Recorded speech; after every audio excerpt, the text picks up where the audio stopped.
नमस्कार विद्यार्थी मित्रांनो, मागील लेक्चरमध्ये आपण काय बघितलेलं होतं की क्रेमर्स रूलने किंवा डिटरमिनंट मेथडने एक्झाम्पल कशी सॉल्व्ह करायची किंवा डिटर्मिनंट कसं काढायचा हे आपण पाहिलेलं होतं. त्यातलं प्रॅक्टिस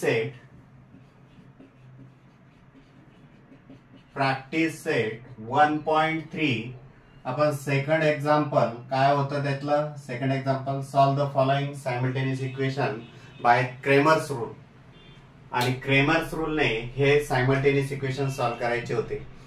तर त्यातलं पहिलं एक्झाम्पल झालेलं होतं, दुसरं एक्झाम्पल झालेलं होतं, तिसरं घेऊयात आपण काय करतो, प्रथम दिलेली जी इक्वेशन्स आहेत ती प्रथम राईट करतो. Given that x plus 2y is equal to -1 and 2x minus 3y is equal to 12. ही दोन सायमल्टेनियस इक्वेशन आपण एका खाली एक लिहिली. x चे व्हेरिएबल काय आहेत 1 2 आणि y चे व्हेरिएबल काय आहेत 2 -3 आणि हे कॉन्स्टंट टर्म्स आहेत -1 12. चला तर मग प्रथम आपण काय काढून घेऊया. तुम्हाला माहितीच आहे क्रेमर्स रूल काय आहे. बाय क्रेमर्स रूल काय आहे. रूल नुसार जर इक्वेशन सायमल्टेनियस इक्वेशन सॉल्व्ह करायची म्हटल्यानंतर x आणि y च्या व्हॅल्यू काढाव्या लागतात. x is equal to dx upon d and y is equal to dy upon t. अशा पद्धतीने आपल्याला x आणि y च्या व्हॅल्यू काढून घ्याव्या लागतील. चला तर मग हा d dx dy कशा पद्धतीने काढायचं ते आपण बघणार आहोत. d is equal to d कसा काढतो आपण. हा डिटर्मिनंट कशाचा असतो 2/2 चा डिटर्मिनंट फर्स्ट कॉलम मध्ये x चे कोएफिशिएंट आणि सेकंड कॉलम मध्ये y चे कोएफिशिएंट. चला मग x चे कोएफिशिएंट काय आहेत 1 2 आणि y चे कोएफिशिएंट 2 -3 इज इक्वल टू काय येणार आहे. हा डिटर्मिनंट सॉल्व्ह करताना आपण क्रॉस मल्टिप्लिकेशन करतो, लक्षात घ्या. मग क्रॉस मल्टिप्लिकेशन कसं येणार आहे 1 into -3 1 into -3 minus 2 into 2 into 2 is equal to 3 1 जा 3 minus sign as it is minus 2 2 जा 4. बघा साइन सेम आहे. साइन सेम जर असेल तर डायरेक्ट नंबरचे ऍडिशन करा आणि सेम साइन जे असेल त्या आन्सरला द्या. 3 + 4 7 minus therefore d is equal to what -7. Now we have consider. आता काय काढणार आहोत आपण dx is equal to.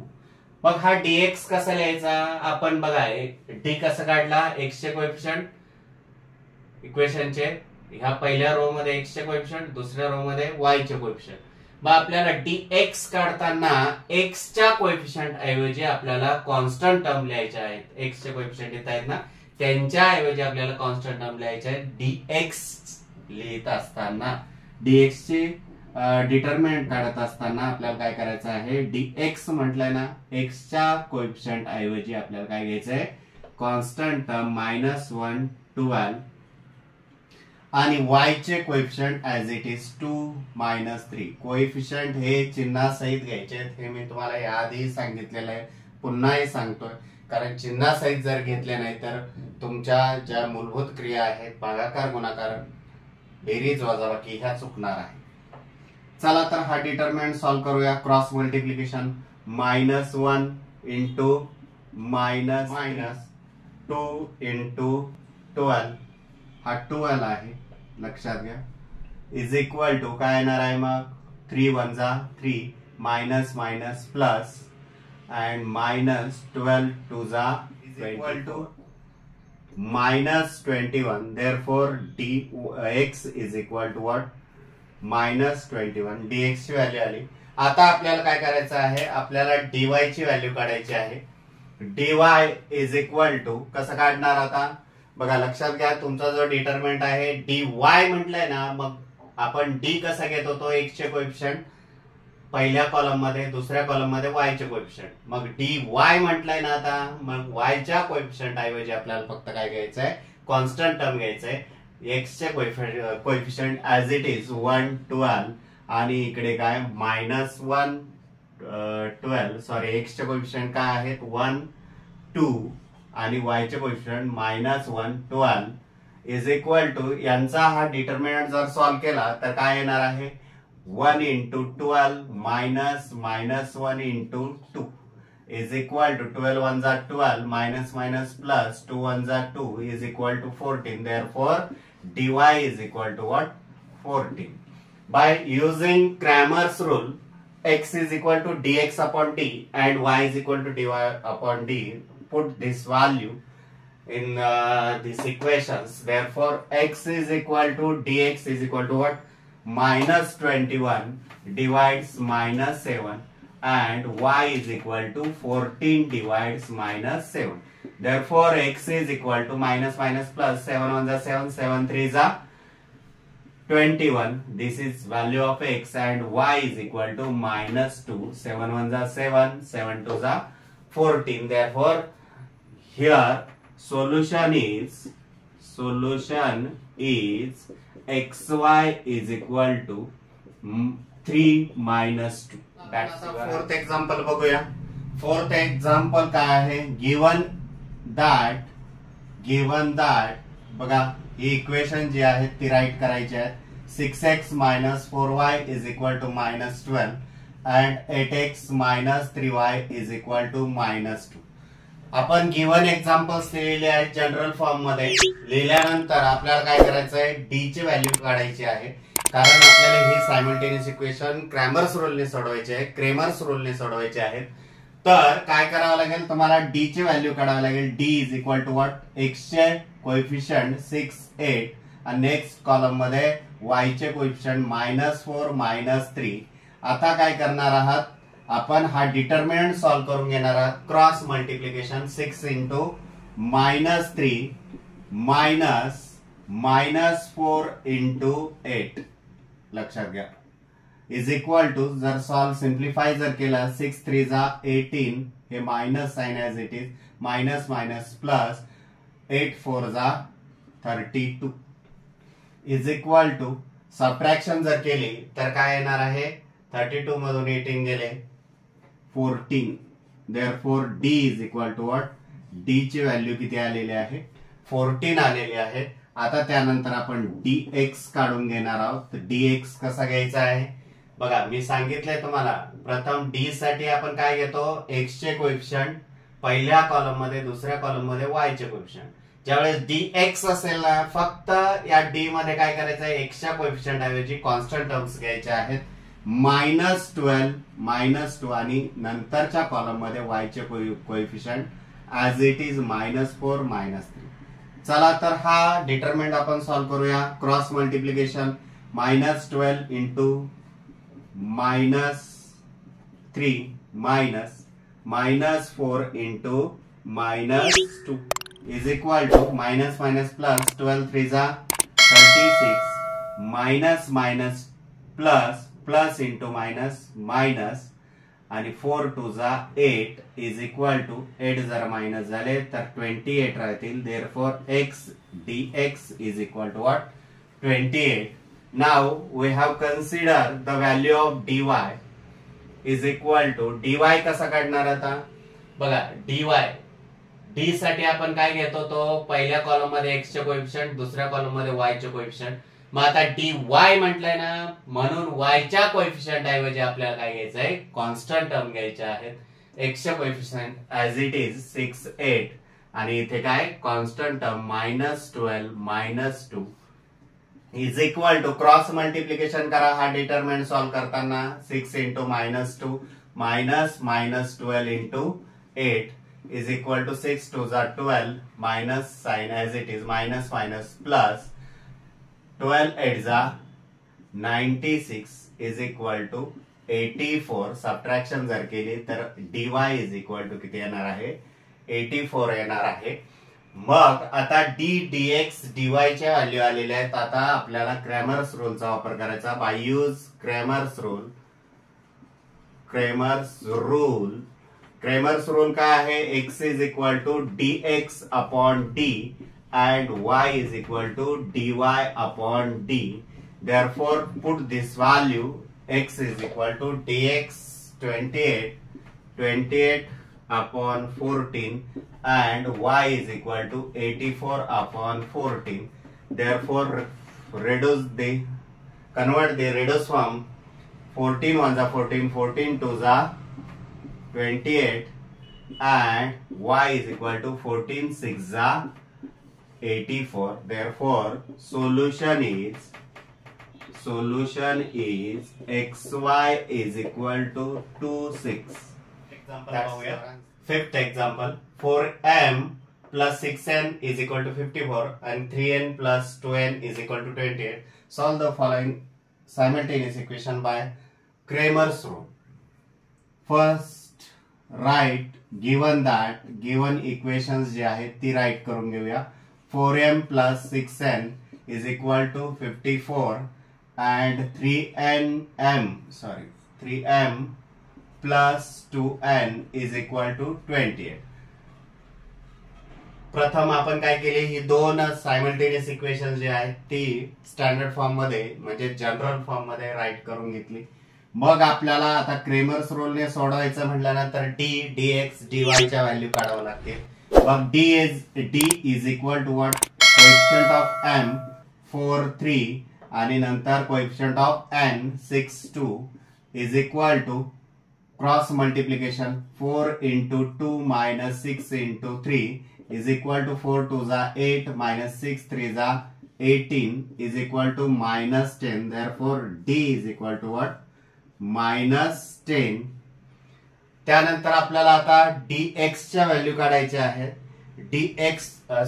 x नाही, इथे व्हेरिएबल काय आहे, m आहे, म्हणून आपल्याला आता इथे dm ची व्हॅल्यू काढावी लागेल.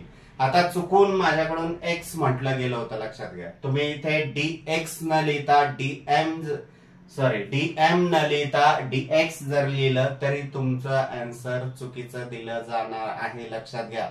म्हणून इथे जे व्हेरिएबल असेल त्याचाच वापर इथे करायचा आहे. dm is equal to what, m च्या कोएफिशिएंट ऐवजी कॉन्स्टंट टर्म 54 28 आणि इकडे n चे कोएफिशिएंट 6 2. क्रॉस मल्टिप्लिकेशन करा.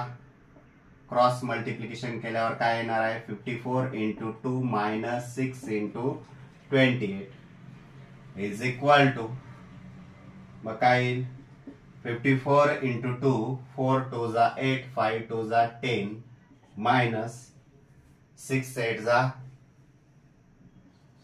48 6 2s are 12 plus 4 16 is equal to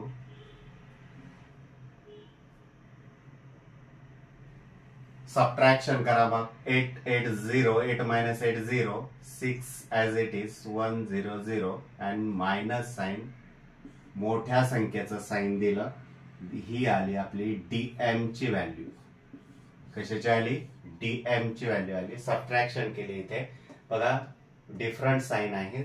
addition किंवा सबट्रॅक्शन करताना डिफरंट साइन जर असेल तर नंबरची लार्जेस्ट नंबर मधून स्मॉलेस्ट नंबर सबट्रॅक्ट करायचा आणि लार्जेस्ट नंबरचं साइन देऊन टाकायचं. हेच केलेलं आहे आपण इथे. आता फाइंड करायचं आहे dn. मग dn ची व्हॅल्यू फाइंड करताना आपण काय करतो, m चे कोएफिशिएंट ऍज इट इज 4 3 आणि n च्या कोएफिशिएंट ऐवजी आपल्याला कॉन्स्टंट टर्म घ्यावी लागणार 54 28 आणि आता यांचं डिटर्मिनंट सॉल्व्ह करायचं आहे, म्हणजेच क्रॉस मल्टिप्लिकेशन. यांचं क्रॉस मल्टिप्लिकेशन करून त्यातून यांचं जे क्रॉस मल्टिप्लिकेशन असेल ते सबट्रॅक्ट करायचं आहे. 4 into 28 minus 54 into 3 is 4 8s are 32 carried 3 4 2s are 8 plus 3 11 minus 3 4s are 12 carry 1 5 3s are 15 62 is equal to largest number मधून स्मॉलेस्ट नंबर आपल्याला सबट्रॅक्ट करावा लागेल. 2 minus 2 0 6 minus 1 5 and 1 minus 1 0 and largest number is a sign minus 50. Therefore dn is equal to here what, minus 50 येईल. आता आपल्याला dm आणि dn च्या value मिळालेल्या आहेत. आता आपल्याला क्रेमर्स रूलचा वापर करून आपल्याला काय करावं लागेल, एम आणि एन च्या व्हॅल्यू काढून घ्याव्या लागतील. By use Cramer's rule m is equal to dm divides d and n is equal to dn divides d. बऱ्याच वेळा आपल्याला dm, आता इथे m व्हेरिएबल आहे, बऱ्याच वेळा आपल्याला x आणि y या दोन व्हेरिएबल मध्ये बोलायची सवय असते. कधी कधी काय होतं, x is equal to dx upon d लिहितो आणि y is equal to dy upon d लिहितो. जर इथे व्हेरिएबल m आणि n असतील, आपण इथे x आणि y व्हेरिएबल वापरलेले असतील सूत्रामध्ये, फॉर्म्युल्यामध्ये, तर ते चुकीचं ठरेल आणि फॉर्म्युल्याला मिळणारा मार्क हा तुम्हाला मिळणार नाही. म्हणून जे व्हेरिएबल आहे तेच व्हेरिएबल आपण इथे फॉर्म्युल्यामध्ये यूज करणार आहोत. Therefore m is equal to dm is equal to what, dm is equal to -60 divides -10 and n is equal to -50 upon -10, minus plus, therefore m is equal to 6 and n is equal to 5. Therefore solution is mn is equal to 6, 5. 2x plus 3y is equal to 2 and x minus y upon 2 is equal to half. This write first these two simultaneous equation given that 2x plus 3y is equal to 2 and x minus y upon 2 is equal to half. बघा इथे simultaneous equations दोन आहेत. मग आपल्याला प्रथम काय काढून घ्यायचं, हे एक्झाम्पल आपल्याला क्रेमर्स रूलने सॉल्व्ह करायचं आहे. त्यासाठी आपल्याला dx dy काढून घ्यावा लागणार आहे आणि मग x आणि y च्या व्हॅल्यू आपल्याला काढता येतील.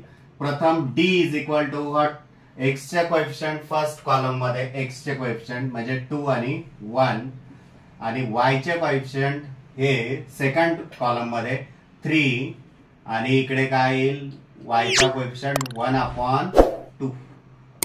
लक्षात घ्या 1/2, कारण y मायनस y/2 आहे म्हणून -1/2 येईल. कसं बघा, -1/2 इंटू y असतं, कारण इथे काहीच नसतं म्हणजे 1 असणार आहे, म्हणजेच -1/2 हा कोएफिशिएंट होईल y चा, म्हणून आपण इथे हा कोएफिशिएंट घेतलेला आहे इज इक्वल टू. हा डिटर्मिनंट सॉल्व्ह करताना आता क्रॉस मल्टिप्लिकेशन करायचं आहे. 2 into -1/2 -3 into 1 is equal to 2 1 जा 2 2 1 जा 2 म्हणजेच -1 - 3 is equal to -4. Therefore here value of d is equal to -4. Now we have consider the value of dx. मग dx काय येणार आहे, डिटर्मिनंट ऑफ dx, x च्या कोएफिशिएंट ऐवजी आपल्याला काय घ्यायचं आहे, कॉन्स्टंट टर्म 2 हाफ आणि इकडे काय येईल मग y चे coefficient 3 -half is equal to काय करावा, हा डिटर्मिनंट सॉल्व्ह करून घ्या. 2 into -half -3 into half is equal to 2 1 जा 2 2 1 जा 2. किंवा तुम्हाला जर रेड्यूस फॉर्म मध्ये कन्वर्ट करायचं नसेल तर नका करू, कारण इकडेही तुम्हाला डिनॉमिनेटर 2 येणार आहे. नंतर परत सबट्रॅक्शन करण्यासाठी आपल्याला डिनॉमिनेटर इक्वल करून घ्यावे लागतील. 2 1 जा 2 आणि हे मायनस साइन, डिनॉमिनेटरला 2 ऍज इट इज, मायनस 3 1 जा 3 डिवाइड्स 2. बघा डिनॉमिनेटर सेम एकदाच लिहा आणि न्यूमरेटरची सबट्रॅक्शन ऍडिशन जी असेल ती करा. म्हणून काय होईल, -5/2. Therefore dx is equal to what, -5/2.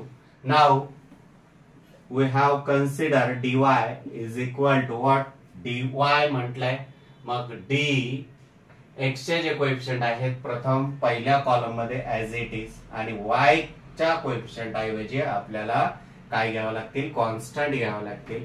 म्हणून 2 हाफ इज इक्वल टू, बघा हा डिटर्मिनंट सॉल्व्ह करायचा, क्रॉस मल्टिप्लिकेशन करा.